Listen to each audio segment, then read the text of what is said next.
Should your shoulder blades move while pressing? So should you pin them back or let them move around that rib cage?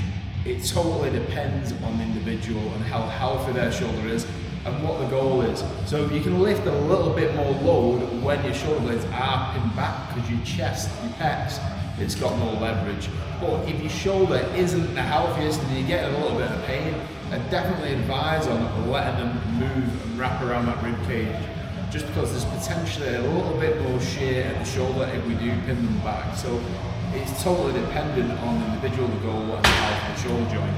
I would, when it comes to this, personally, I actually don't even think about my shoulder blades. So if I'm setting up for a press, and this is for me, I'm thinking, get my chest up nice and high, I'll get that increased leverage, because what happens is, like, if we take a big deep breath in, we try and expand our rib cage, we slightly arch for our lower back, then these pec muscles are in a position where they're just in a better position to move this upper arm, which is essentially what they're trying to do.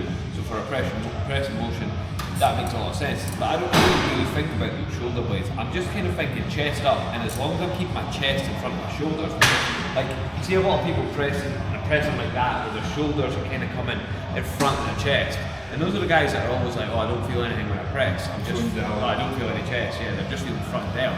And what's happening there essentially is that front delt is in front, and then it's taking the majority of the load. So if we're set up with our chest nice and high, that's going to help keep the chest in front. And again, that's going to be so dependent as well, because there are people that have got very flat kind of rib cages and maybe not a lot of like extension in their lumbar spine as well, but maybe not got that ability to arch as much as that. So it's going to be so individualised. But I know personally that's all I'm thinking about, the chest up. But I've got quite good leverages there anyway, so don't know about you. What do you usually do? Do you know what? I don't think about it too much, but it depends on how healthy my left shoulder is, because I've been having a bit of shit with it. So cable presses, I like to use that as an exercise where I let my shoulder blades move. Maybe like a fixed press and the shoulder's healthy, then I'd try and pin them back, really load the machine up, get more output with that. And then do you find it helps if you so like what you were talking about, when you're talking about squeezing your shoulder blades back versus letting them kind of move naturally, do you find it helps if you're just kind of pressing and you're letting them move with it? Yeah, so when I say about like pinning them back, I'm actively thinking about pinning them back, but when I'm letting them move, I'm not thinking about retracting shitloads forward, I'm just letting them move back and think about it and still pushing my upper back into that seat. I mean, so the thing is, they're always going to have to move, because there's a thing called scapulohumeral rhythm, which basically means that this funny bone, this upper arm bone, it's always going to have to, the head of that's always going to have to be received by the scapula. So like, it has to move to be that. As you move your arm, it has to move. So when we're talking about pinning your shoulder blades back, it's more the intention of that. It's not actually the fact that you're going to, if I pin my shoulder blades back and then move them, that's as far as I'm getting nothing. I can't move my upper arm because it needs to be received from, so that like kind of ball and socket joint almost meet with each other. So like when we say that, we don't actually mean pinning your shoulder blades back, because again, fucking hell, that's me actually attempting to do that.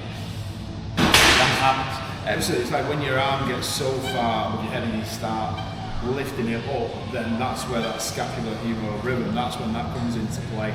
Because there's no one who can lift their arm above their head unless their arm's fully dislocated and it's been forced there to get their arm up there without the shoulder blade upwardly rotating. There was a cue as well for flat pull downs for a while that was quite popular, and that was keep your shoulder blades back and down. I used to say to clients, because I didn't know any better at the time, but how can you keep your shoulders back and down when you're going overhead? It's just impossible. Again, my shoulders are back and down, I'm trying to reach overhead, well, I'm actually contracting like that, like fuck there, but you know what I mean? Like, you're not going to be able to do that because we need that scapulohumeral rhythm to happen. So yeah, some of these cues that are out there, some of these things that are out there, they're just like, someone said it, someone who's maybe got a big following said it, and all of a sudden everyone's saying it, and everyone's saying, oh, you've got to pin your shoulder blades back in this, oh, you've got to keep your shoulders back and down on this, and they don't really understand about the shoulder joint or anatomy in general.